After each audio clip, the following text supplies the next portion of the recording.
E aí, pessoal, tudo bem? Bem-vindos ao Opa News BR. Hoje o nosso papo é sobre a Operação Coffee Break da Polícia Federal. Sabe, aquela investigação que está apurando um suposto esquema milionário de desvio de verbas lá no Ministério da Educação.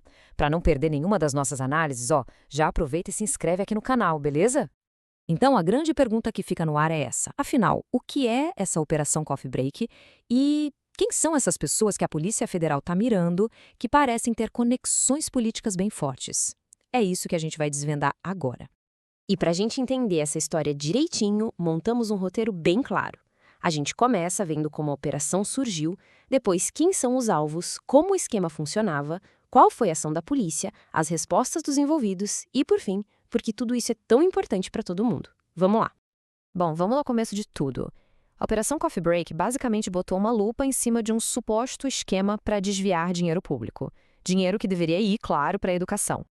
De forma bem direta, a operação investiga a venda de materiais educativos, tipo kits de robótica, para várias prefeituras. A suspeita é que tinha muita corrupção e superfaturamento aí no meio.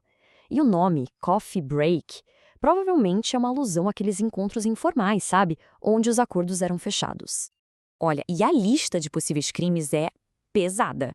A gente está falando de corrupção, fraude em licitação, lavagem de dinheiro, até organização criminosa. E tem também o tal do peculato, né?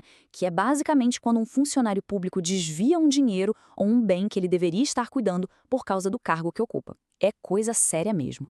Agora, vamos para a parte que talvez seja a mais barulhenta dessa história toda. Os alvos, porque as conexões políticas aqui são, sem dúvida, um ponto central da investigação. Essa tabela ajuda a gente a organizar o quebra-cabeça. Dá uma olhada. Tem a Carla Trindade, que é ex-nora do presidente Lula e que teria sido contratada para fazer lobby lá no FNDE, o Fundo Nacional de Desenvolvimento da Educação. Tem também o Calil Bitter, ex-sócio do Lulinha, o Fábio Luiz, que supostamente ganhava uma mesada para usar a influência dele.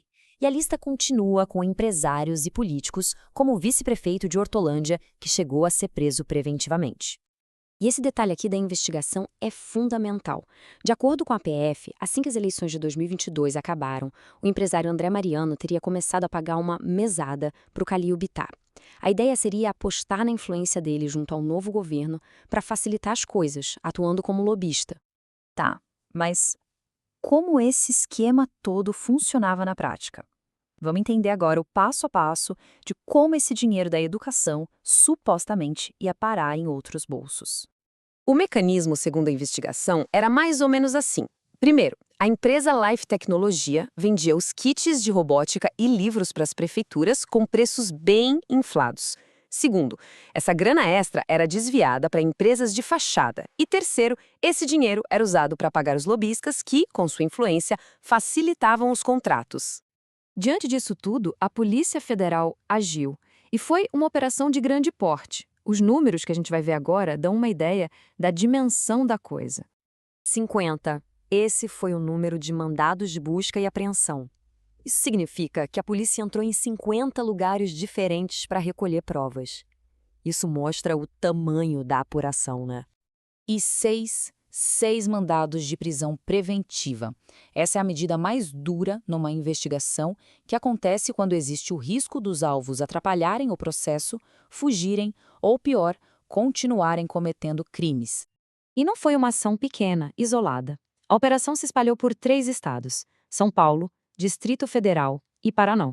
E contou com o apoio da CGU e da PM de São Paulo, tudo com autorização da Justiça Federal de Campinas.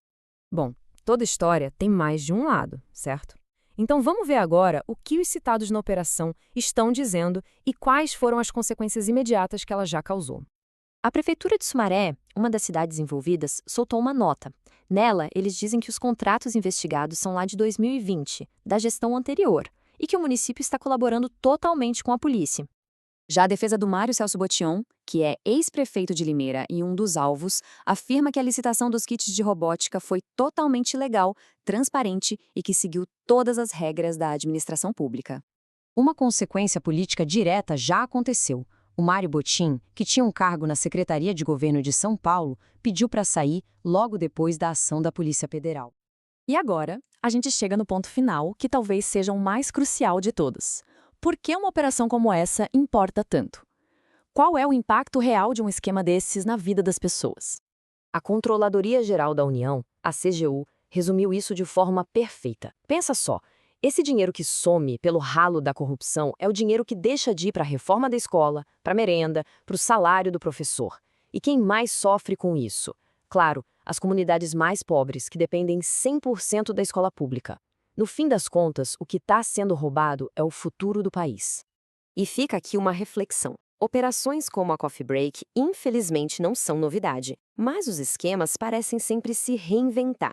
A pergunta que fica é: o que mais precisa ser feito para blindar de uma vez por todas o dinheiro da educação contra a corrupção?